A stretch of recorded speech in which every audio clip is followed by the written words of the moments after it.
Welcome to Uma talks అండి.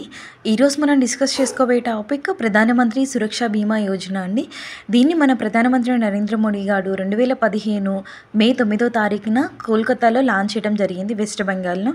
ఇది వచ్చేసరికి యాక్సిడెంటల్ డెత్స్ కానీ, లేకపోతే డిజబిలిటీ యాక్సిడెంట్ అయినప్పుడు డిజబిలిటీ పార్షియల్ కానీ, లేకపోతే పర్మనెంట్ డిజబిలిటీ అయ్యే పర్సన్స్‌కి యూస్ఫుల్గా ఉంటుందండి. ఎట్ ద సేమ్ టైం ఇది వచ్చేసరికి ప్రధానమంత్రి సురక్ష బీమా యోజన ఎవరు ఎలిజిబుల్ అంటే 18 నుండి 70 సంవత్సరాల లోపు ఉన్నటువంటి ప్రతి ఒక్కరు ఎలిజిబుల్ అండి. సో ఈ యాక్సిడెంటల్ డెత్ డిజబిలిటీని కవర్ చేస్తుంది కంప్లీట్గా.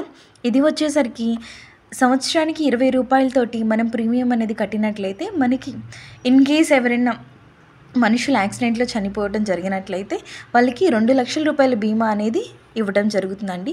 ఇన్ఫర్మేషన్ నచ్చితే లైక్ అండ్ సబ్స్క్రైబ్ చేయండి. అండ్ నెక్స్ట్ లాస్ట్ స్లైడ్లో కరెంట్ అఫైర్స్కి సంబంధించిన ఇన్ఫర్మేషన్ అప్లోడ్ చేశాను, చూడండి.